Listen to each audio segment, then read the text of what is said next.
दोस्तों, भोले भंडारी। आज दिनांक 16 अक्टूबर 2020 सुबह के कोई 4:30 बजे। भाई मंगल, तुम बड़ी जल्दी जल्दी शुरू हो जाते हो। अरे यार, क्या हुआ कि आज मैं फिर डिवाइन पार्लियामेंट पहुंच गया। वो डिवाइन पार्लियामेंट थोड़ी रात में अर्ली मॉर्निंग में लगती है। मेरे आज मूड करा, फिर मैं पहुंच गया वहाँ। मैं यार 1-8 घंटा कर रहा, भाई देखे आओ। आप कहोगे कि यार मंगल मजाक सा करता रहता है, कोई ऐसा हो थोड़ी। भाई ऐसा ही होता है, चलो जैसा आप समझें। आज का विषय लिखो। मैंने वहाँ क्या कह दिया। आज जब मैं डिवाइन पार्लियामेंट में गया,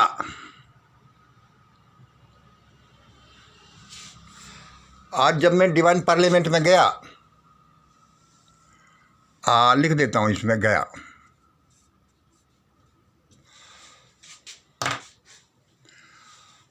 तो उस समय परमदेव और उसके पार्षद बैठे हुए थे। उन पार्षदों से उनसे मैंने कह ही दिया कि अरे भाई लोगों, हमारे भारत में अयोध्या में राम मंदिर और भारत को हिंदू राष्ट्र बन जाने दो ना। क्योंकि मैं तो उतावला, उनकी पार्लियामेंट से मुझे क्या लेने देना। मैंने तो ये प्रश्न ठोक दिया कि भारत में अयोध्या में राम मंदिर और भारत को हिंदू राष्ट्र बन जाने दो ना। उन्होंने कहा यार मंगल बैठ। हाँ भाई, बन जाने देंगे, क्या दिक्कत है। हाँ तो इतना झंझट हो रहा है यार, बन जाने दो ने क्या। और वे लोग तो कमिटेड हैं, बनाकर छोड़ेंगे। उन्होंने कहा कि हाँ बनाकर तो छोड़ेंगे, तभी तो बनाएंगे जब हम बनाने देंगे। उन सब कठपुतलियों के तार तो हमारे हाथों में हैं। मैंने भाई ठीक है। इसलिए तो मैं आप लोगों से कह रहा हूं कि वह अयोध्या में राम मंदिर और भारत को हिंदू राष्ट्र बन जाने दो ना। उनका मंगल बन जाने देंगे।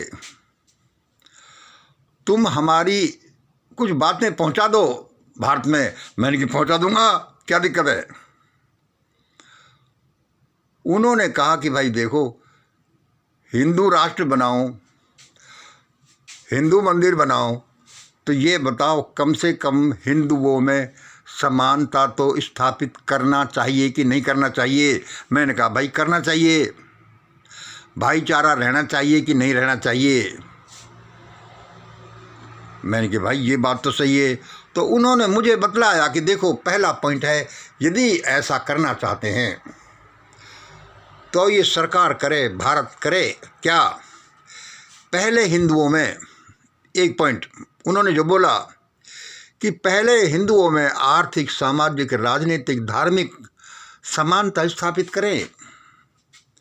अरे हिंदुओं में तो भाईचारा बढ़ाएं, वैमनस्य घटाएं, ऊंच नीच घटाएं, समानता स्थापित करें। हाँ, मैंने कहा भाई बात तो बिल्कुल सही है, यह तो हिंदुओं को करना चाहिए। फिर उन्होंने समझाया कि भाई तुम न, फिर मैंने कि भाई ये समानता कैसे स्थापित करें।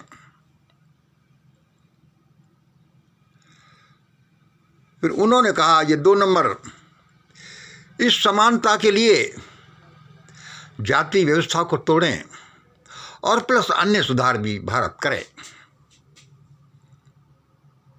भाई हिंदुओं में समानता स्थापित करने के लिए, ऊंच नीच मिटाने के लिए जाति व्यवस्था को तोड़े और भी सुधार करें।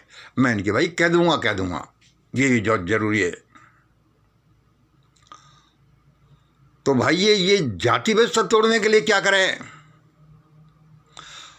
उन्होंने कहा कि जाति व्यवस्था तोड़ने के लिए और भी उपाय बहुत से हैं, लेकिन मेन उपाय ये हैं। देखो, उन्होंने मुझे बताया इस जाति व्यवस्था तोड़ो के लिए क्या करें। अब इसमें ये देख लीजिए कि भारत का पॉपुलेशन स्ट्रक्चर सवर्ण 15%,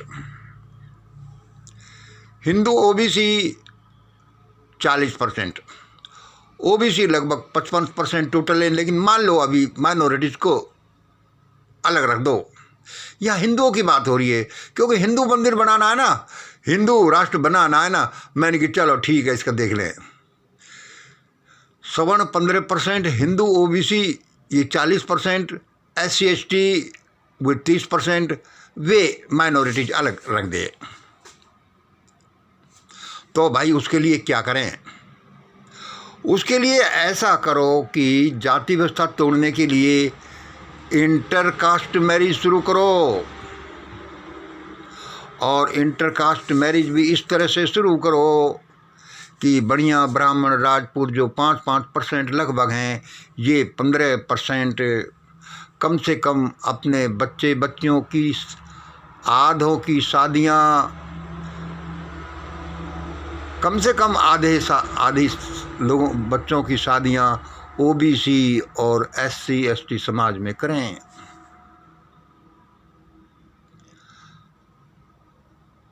ऐसा करें, और ऐसा जब तक करते रहें जब तक कि भारत से जाति व्यवस्था समूल रूप से नष्ट ही नहीं हो जाती। मैंने कि भाई ये तो मुझे तो अभी बड़ा मुश्किल काम लग रहा है, क्योंकि ये अपर ग्रुप तो ने जाति व्यवस्था का समर्थक है, ये तो जाति व्यवस्था को दृढ़ करना चाहता है। उन्होंने कहा मंगल देख लेना, यह तो करना ही पड़ेगा, आज नहीं तो कल, कल नहीं तो परसों। दूसरे उन्होंने कहा कि हमने कोई ऐसा प्रशासक भारत में भेज दिया है जो ऐसा करवाएगा, या तो राजी वजह से कर लें,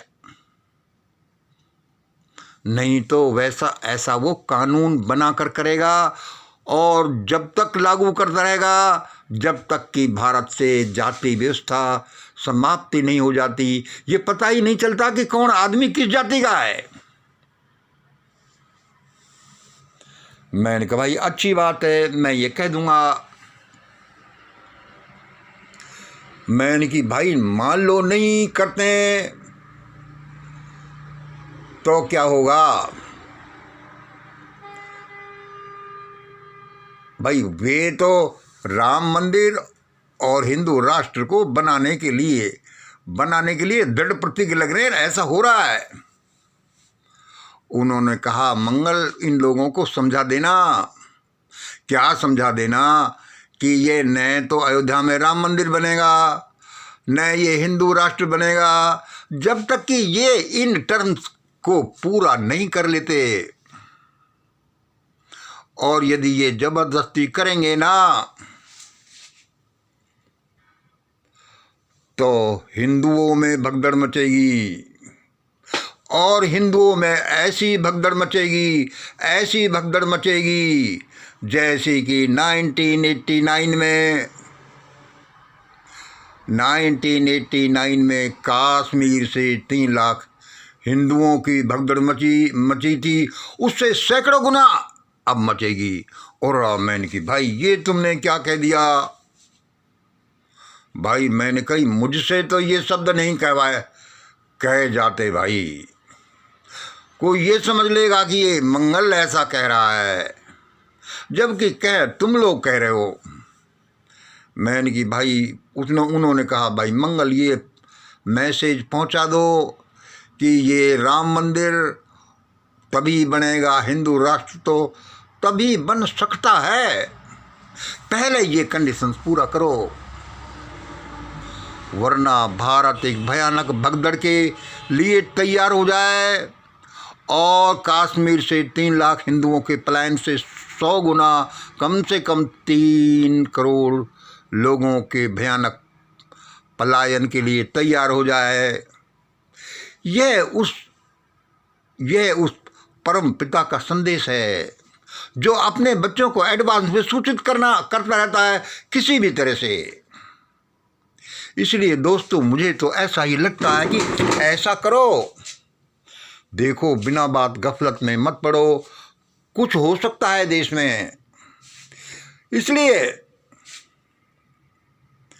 ये जो हमारा प्लानिंग है, देश के लोगों का प्लानिंग है, रूलर का प्लानिंग है, पब्लिक का प्लानिंग है, इसके अनुसार डे भी प्लानिंग भी है। और अब तो मुझे लगता है कि भारत एक महान राष्ट्र बनेगा, लेकिन वो तभी बनेगा जब वो कास्ट रिमूवल प्रोग्राम होगा, plus great India equation 30% plus 50% plus 20% equal to 11 होगा, और वेजिटेरियन डाइट वाला इंडिया होगा। फिर भारत प्रगति करेगा, वरना भयानक भयानक अंजामों के लिए तैयार हो जाइए। 100 गुणी उस पलायन से भी बड़ी पलायन के लिए तैयार हो जाइए। और फिर उस पलायन में, उस आपाघापी में क्या होगा, ये बस आपको कल्पना करने की बात है, और वह अति भयानक है। मैंने कि भाई मैं तो कह दूंगा, आप कहोगे कि भाई क्या सचमुच में ऐसा हुआ है। मैंने कही भाई क्या करूं, अपनी अपनी किस्मत है। 7 साल दिल्ली में रहा, नौकरी की बैंक में, लेकिन एक दिन भी लोकसभा की कार्यवाही मुझे नसीब नहीं हुआ। अब यहाँ कभी कभी परमात्मा डिवाइन पार्लियामेंट की कार्रवाई दिखा देता है। मैं आपके सामने कह देता हूँ, मैं तो छोटा सा आदमी हूँ। अब आप जाने, वो परमात्मा जाने। आपको समझ में आती है तो ऐसा कर लो, वरना भयानक अंजामों के लिए भारत तैयार हो जाए। आज इतना ही। जय हिंद, जय भारत।